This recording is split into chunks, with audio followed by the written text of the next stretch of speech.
1 taon na ang nakalipas mula noong huli akong tumayo rito upang ilantad ang katiwalian na nadiskubre namin sa mga flood control project.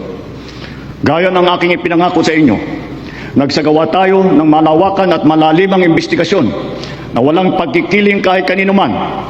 Masusi nating sinuri at sinundan kung saan tayo itinuro ng ebidensya. Lahat ng kailangan gawin ay ginawa natin upang matuntun ang punot dulo. Mayroon ng mga unang nakasuhan at nakulong, mga kontratista, matataas na opisyal, pati na mga mambabatas. At dumating na tayo sa punto na ayon sa Ombudsman ay malapit na ang paghain ng patong-patong na kaso laban sa dating speaker. Masakit man sa akin ito, ngunit kailangan nating gawin ang tama. Hindi ako pangulo ng aking pamilya. Hindi ako pangulo ng aking kaibigan.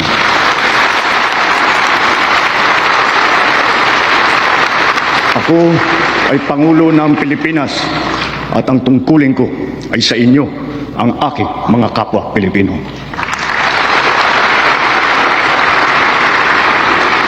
Kaakibat ng mga naisampang mga kaso, tiniyak ng inyong pamahalaan na mababawi mula sa mga nagsabuatan ang nakuha nilang pera ng taong bayan.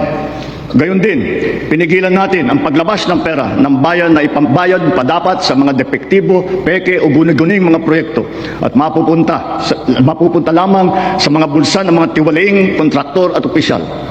Halos 25 bilyong piso ang halaga ng nabawi, frozen at napreserbang mga pera at ari-arian ng mga akusado. Ang mahigit 800 milyong piso dito ay agad nating nabalik sa Treasury. Lahat ng mababawi mula sa mga sangkot na tiwali ay agad ibabalik sa kaban ng bayan. Ipinapaubayan na natin ang pag-uusig sa Ombudsman at sa ating mga pinalakas na National Prosecution Service. Nananalig din tayo sa makatarungang hatol ng hukuman. Makakaasa kayo na ang gulong ng hustisya ay tumatakbo. Sa kabila ng mga kaganapang ito, kailangan natin umusad tungo sa pagbabago. Nakatulong ang lahat ng mga ulat at hinaing ninyo sa isumbong na Pangulo. Ang inyong pagbabantay at pakikialam sa pamahalaan ay ang susi sa paglaban sa katiwalian. Ang reforma sa DPWH ay nagsimula na. Nagpasok tayo ng mga bagong graduate kasama ang mga tuwid at maasahang mga job order at contract of service. Bukod sa mga flood control project, lahat ng mga proyekto ay sinuri at tiniyak na talagang kinakailangan at maayos mula sa plano, presyo hanggang pagpapatupad. Para walang overpricing, sinigurado natin na ang mga materyales ay ayon sa presyo sa merkado. Bantay sarado ang bawat proyekto at ang nakalaang pondo sa transparency portal, integrity chain at katuwang na ang mga civil society organization. Mula nung tumama sa ating bansa ang epekto ng giyera sa gitnang silangan, nagdeklara tayo agad ng State of National Energy Emergency. Iisa ang ating misyon, uplift, ang iahon ng ating nahihirapang mga mamamayan. Ang lahat ng mga ahensya ay inatasang magtipid at pagtuunan mabuti ang mga programa na mas mahalaga sa pagtugon sa mga epekto ng krisis. Ibinuhos natin ang pondo kung saan karapat-dapat at mas kinakailangan sa mga pangunahing serbisyong ramdam at tiyak na makakatulong sa ating mamamayan. Ang pera ng taong bayan na muntik mapunta sa bulsa ng mga tiwaling opisyal ay naisalba natin. At sa halip na magamit natin ay nagamit natin sa mabuti at para sa tunay na kapakanan ng mamamayan. Ibinaba natin ang karagdagang halos 58 bilyong pisong pondo sa mga lokal na pamahalaan para mas mabilis at mas malawak ang paglingap sa taong bayan. Mataas ang tiwala at kumpiyansa natin sa mga lokal na pamahalaan. Ito ay paghahanda na rin para sa mas marami at mas malawak na serbisyo para sa kanilang mga nasasakupan. Nagsimula tayo doon sa mga direktang naapektuhan ng kaguluhan. Ang pagsaklolo sa ating mga kababayang OFW na naipit sa digmaan. Mahalagang misyon ito ng pamahalaan. Gayong lagpas 2.2 milyong Pilipino ay naghahanap buhay sa Middle East. Simula nung naputok ang gera, mahigit 12,000 kababayan natin ang ating naiuwi sa bansa na ligtas.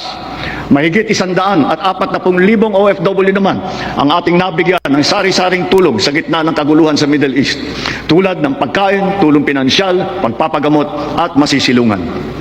Pag-uwi sa Pilipinas, sila ay ating tinulungan upang makapagsimula muli sa pagpahanap buhay sa pamamagitan ng Action Fund at OWA Kabuhayan Program. Ang iba naman ay nilapit natin sa peso o kaya sinama natin sa bayanihan para sa balikbayang manggagawa job fair. Samantalang ang iba ay tinulungan natin makapaghanap buhay muli sa ibang bansa. Bukod sa kanila, ang mga magbabalik natin mga gurong OFW ay papasok na sa mga public school natin kung saan sila ay higit na kinakailangan. Dahil dito sa Pilipinas, sila ang ma'am at saka ang sir. Patuloy ang ating ugnayan sa iba't ibang bansa at ang suporta natin sa mga OFW para sa kanilang kaligtasan. Lalo na at may mga kababayan tayong nasawi o hanggang ngayon ay nawawala sa Middle East. Pangalawa, bunga ng ating magandang ugnayan sa iba't ibang bansa. Natiyak nating sapat ang supply ng langis para sa ating pangangailangan. Sa kabila ng pagsara ng Strait of Hormuz ay nagawa natin makabili at makapag-angkat mula sa ibang pagkukunang bansa tulad ng Japan, South Korea, Oman, India, maging sa Russia, pati na sa China. Dahil sa mga ito, natiyak natin na sapat ang supply ng bansa na tatagal hanggang halos 2 buwan. Nakipag-usap din tayo sa Iran para sa kaligtasan ng ating libo-libong mga kababayang tripulante na nasa Strait of Hormuz. Sa kooperasyon ng ating mga kumpanya ng langis, hindi naging biglaan ang pagtaas ng presyo ng petrolyo, kundi pa unti-unti sa loob ng 1 linggo. Ito ay para naman maging magaan sa ating nahihirapang mga consumer. Nagtakda rin tayo ng sunod-sunod at malalaking mga price rollback na kailangan tuparin ng mga kumpanya ng langis. Sa tulong ng batas na naipasa ng Kongreso, agad din natin nasuspindi ng 3 buwan ang pagpataw ng excise tax sa LPG at saka sa kerosene.